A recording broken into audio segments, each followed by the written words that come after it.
중소기업 대표로 은퇴 3년 차인 박모 씨.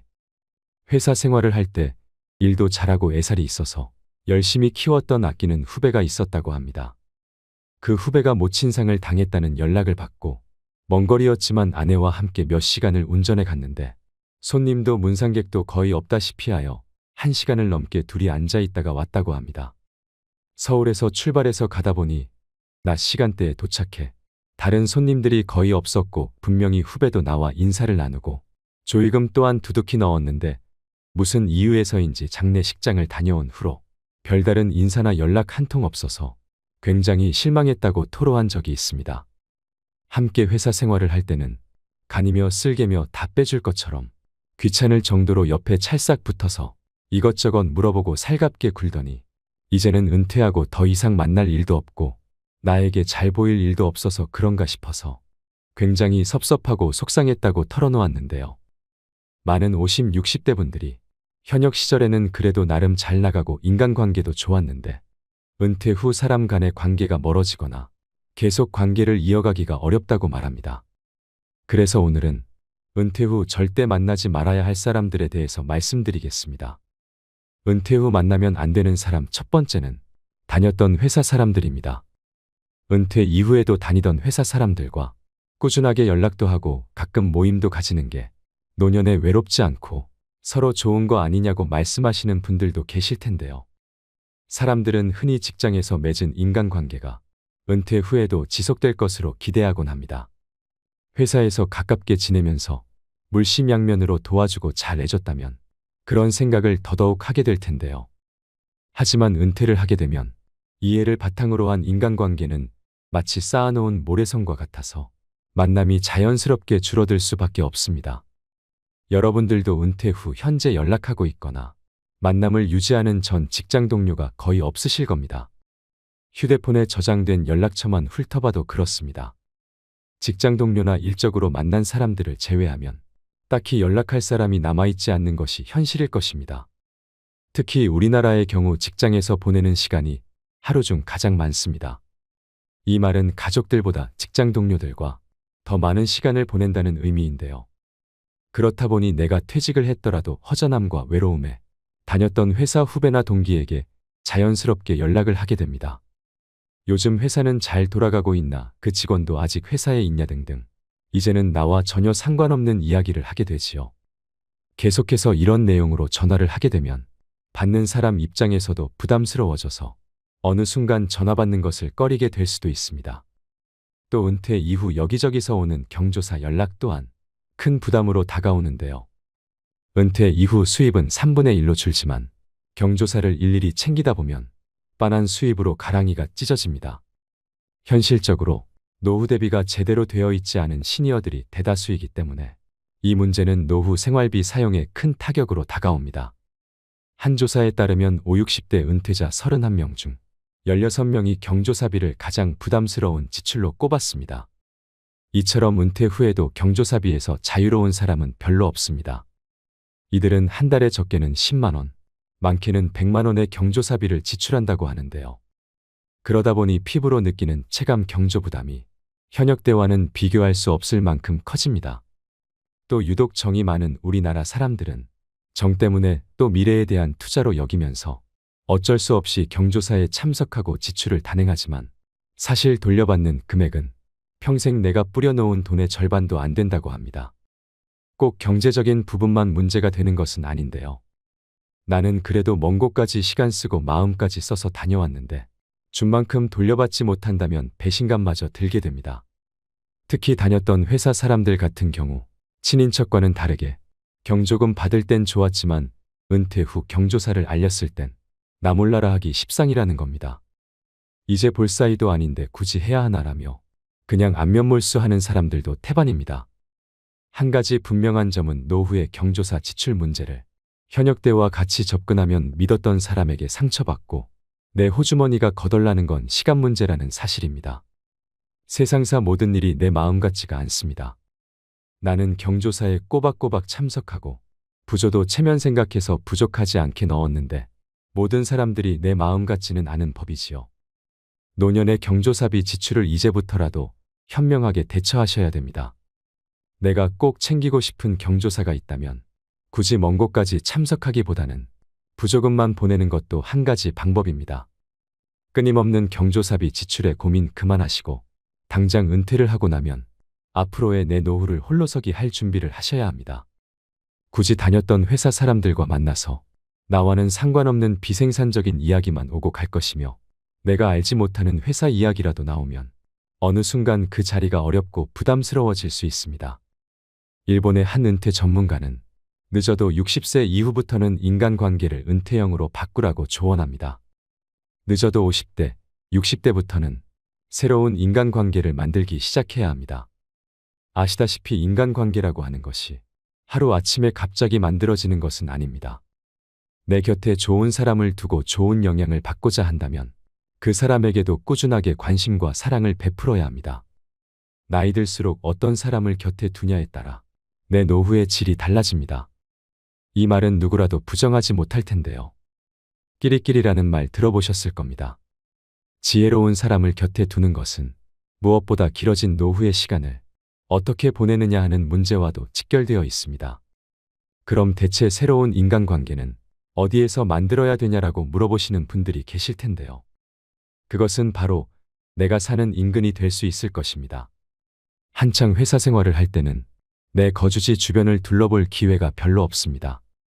은퇴 후 노후를 보낼 지역을 찾았다면 이제는 대부분을 그곳에서 머물게 되기 때문에 이 라이프 타운에서 좋은 친구나 인연을 만드는 것이 무엇보다 중요합니다. 구체적인 방법으로는 근처 복지관이나 도서관, 지역센터에서 운영하는 각종 프로그램에 참여해보는 것이 좋습니다. 또 파크골프나 탁구, 그림 그리기 등 자신과 잘 맞는 활동을 꾸준히 하다 보면 비슷한 가치관이나 관심사를 가진 친구를 만나게 될 가능성이 높습니다. 노후에는 가족과 보내는 시간도 중요하지만 가족과는 별개로 친구와 노후를 보내는 것 또한 무척 중요합니다. 은퇴 후 만나면 안 되는 사람 두 번째, 돈 얘기하는 사람입니다. 일반적으로 은퇴를 하고 나면 그동안 모아둔 노후 자금도 있을 것이고 퇴직금과 같은 목돈이 생길 수 있기 때문에 아무래도 이 시기가 어쩌면 살아가면서 수중에 돈이 제일 많은 순간이 될 수 있습니다. 이 퇴직금이란 목돈은 내가 퇴직하고 나서 새로운 인생을 이모작할 때까지 버티라고 주는 돈이라고 볼 수 있는데요. 퇴직하기 전까지 고정적으로 들어가는 생활비가 있을 텐데요. 예를 들어 한 달 생활비로 300만 원씩 쓰던 것을 퇴직 후 절반 이상으로 줄여야 될 수도 있습니다. 물론 퇴직금 외에도 모아놓은 현금성 자산이 많고 연금도 매달 4,500씩 꼬박꼬박 들어온다면 앞으로 남은 노후가 크게 문제 없겠지만 앞서 말씀드렸다시피 대부분의 은퇴자들은 노후 준비를 충분히 해놓지 못한 분들이 더 많습니다. 그래서 은퇴 후 생활비를 먼저 줄이는 것이 급선무인데요. 뭐부터 줄여야 할지도 모르겠고 막상 줄이자니 딱히 줄일 것도 없어 보입니다.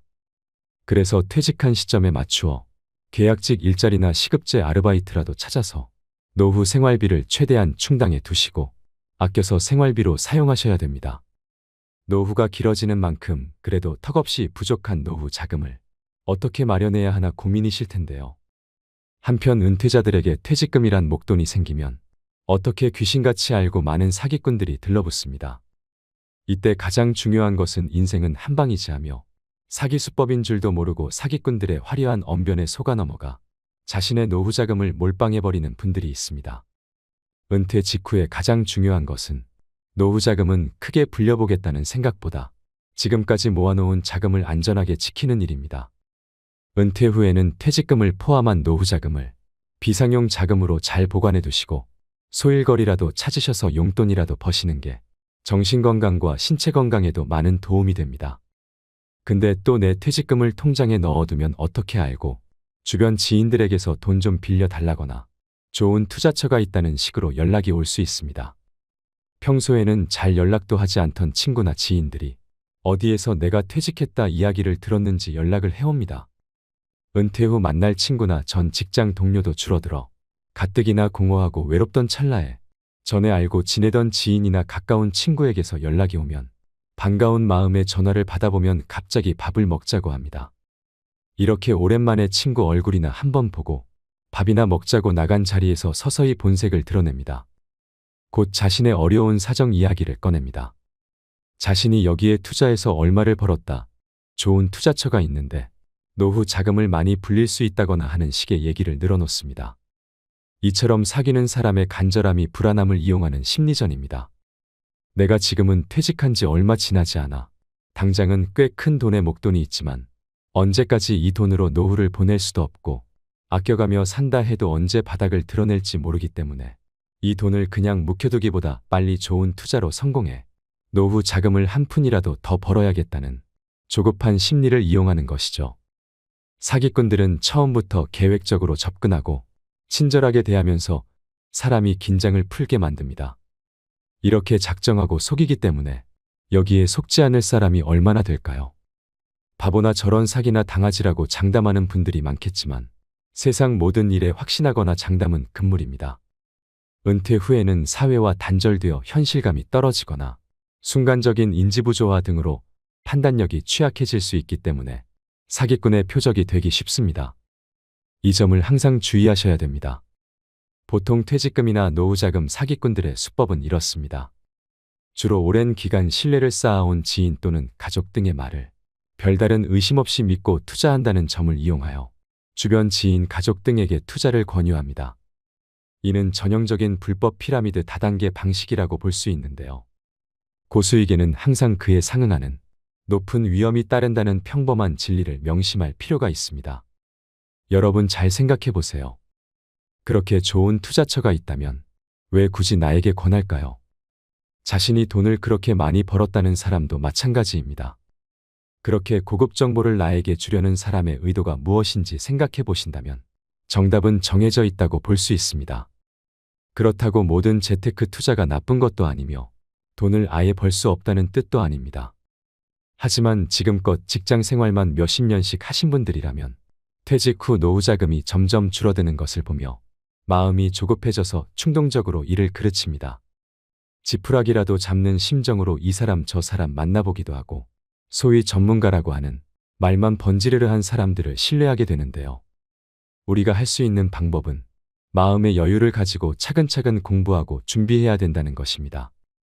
퇴직 후 돈 200만 원 버는 거 참 쉽지 않습니다. 하지만 노후자금 1억 날리는 것은 순식간일 수 있다는 것을 다시 한번 명심하시면 좋겠습니다. 이런 위험에 노출되지 않기 위해서는 은퇴 이후 외롭다고 아무나 만나시면 안 됩니다. 젊어서는 이 사람 저 사람 만나보면서 사람 보는 눈을 키워야 되는 것이고 노년에는 살아온 연륜으로 사람을 가려 사귀어야 됩니다. 이상한 사람과 엮여 내 노후가 망가지는 것보다 혼자 고독을 즐기면서 취미 활동도 하고 가볍게 산책도 하는 것이 여러모로 내 인생에 도움이 됩니다. 그러자면 노후에는 더더욱 홀로서기 할 수 있는 힘을 키우셔야 됩니다. 마지막으로 친구 없이 혼자 편안한 사람들의 특징 4가지를 말씀드리면서 오늘의 영상 마무리하겠습니다. 첫 번째는 나에게 좋은 사람으로 살면 된다는 원칙으로 살아갑니다. 혼자 잘 지내는 사람은 모두를 만족시키려고 애쓰지 않습니다. 적당한 관계라는 원칙으로 마음 편한 사람에게 집중하면 된다는 생각입니다. 그럼 이제 마음 편한 사람에게는 어떻게 대하는 것이 좋을까요?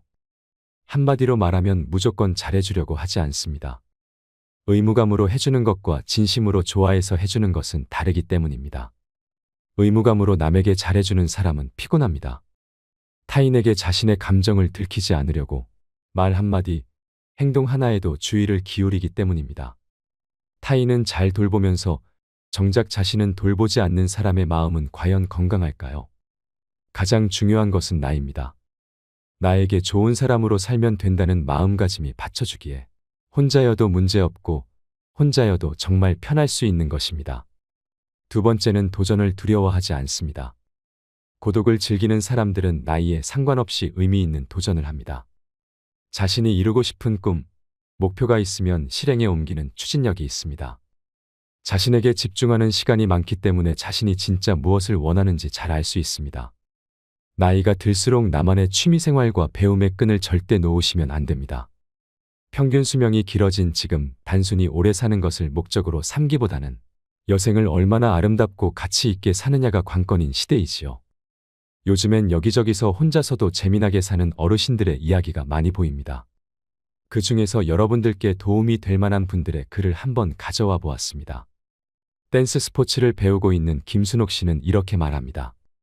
주변에 은퇴하신 분들을 봤는데 아직 할머니, 할아버지라고 하기엔 너무나 젊고 건강한 분들이 많은 거예요. 결국 외적인 부분도 중요하지만 정신적인 부분도 테라피가 필요하다고 느꼈죠. 오래전부터 댄스 스포츠를 취미로 하고 있었는데 그게 제격이다 싶었어요. 음악이 지니는 치유 효과와 더불어 춤을 통해 전신 운동이 가능하니 너무 좋잖아요. 제가 느꼈던 그 매력과 즐거움을 전파하고 싶은 마음에 주변 사람들에게 추천하고 있습니다. 김순옥 씨의 말처럼 무엇인가 배우고 즐기겠다는 생각으로 시작해보세요. 굳이 학원이나 문화센터가 아니더라도 책을 보며 배워도 좋고 유튜브로 공부해도 좋습니다. 무슨 취미든 본인에게 맞는 것을 하면 됩니다. 세 번째는 모든 사람들에게 인정받으려고 하지 않습니다. 혼자 잘 지내는 사람들은 인간관계에서 모든 사람들과 잘 지내려고 하지 않습니다. 그리고 모든 사람들에게 인정받으려고 하지 않습니다. 서로가 다르다는 것을 인정하고 서로가 맞지 않는다면 그것 또한 인정합니다. 내가 사람들로부터 인정받고 싶은 마음이 없으니 자연스럽게 타인의 기대에 맞춰서 살 필요가 없는 것이죠. 사람들은 사람들이 자신을 사랑해 주길 바라고 인정해 주길 바랍니다. 내 편이 되어 주길 바라는데 혼자 잘 지내는 사람들은 사랑과 인정을 타인에게 바라지 않지요. 내가 상대에게 바라는 기대와 바람이 없으니 실망할 일도 없습니다. 인간관계에서 오는 소외감, 외로움도 없지요. 외로움은 혼자 있어서 느끼는 것이 아니라 상대에게 이해받지 못해서 외롭다고 느낍니다. 그러니 가족이 있고 연인이 있다고 해서 외로움을 안 느끼는 것은 아닙니다. 혼자서 행복한 노후를 보내기 위해서는 남에게 인정받고자 하는 마음부터 버리셔야 합니다. 네 번째는 자신의 시간을 관리하는 능력이 뛰어납니다. 언제 일어나서 어떤 시간에 무엇을 할지가 명확합니다. 혼자 잘 지내는 사람은 나이 들수록 하루의 계획을 세우고 계획에 따라 실천합니다. 스스로의 시간을 즐기고 자유롭게 자신의 일정을 잘 관리하고 효율적으로 일을 처리합니다. 자신의 성장을 위해서 운동도 하고 마음도 관리하며 책도 읽습니다. 남는 여가 시간에는 다양한 활동을 즐기면서 새로운 인연을 만들어 나가기도 합니다. 취미 동호회나 다양한 모임에 참여하여 자신의 관심사를 공유하고 새로운 친구를 만들 수 있습니다. 혼자 잘 지낸다고 해서 사람을 기피하는 것이 아닙니다. 때와 장소에 따라서 사람들과 잘 어울립니다.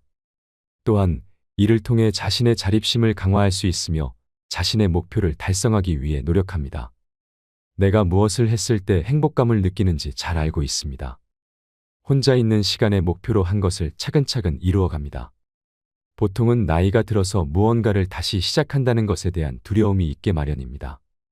그러나 고독을 즐기는 사람들은 평소에 꾸준한 내적 성찰로 내면에 힘이 있으니 자기 확신이 있습니다. 이런 내적 힘이 나이에 상관없이 또 두려움 없이 자신이 원하는 것을 포기하지 않고 이루어 갈 수 있게 만드는 원동력인 것입니다. 오늘의 영상 어떠셨나요? 여러분의 행복한 노후 설계에 도움이 되셨길 바라며 영상이 좋으셨다면 소중한 분들에게 추천과 공유 부탁드립니다. 오늘도 노후의 지혜와 함께 해주셔서 감사드립니다. 황금빛으로 무르익어가는 여러분의 지혜로운 인생을 언제나 응원합니다.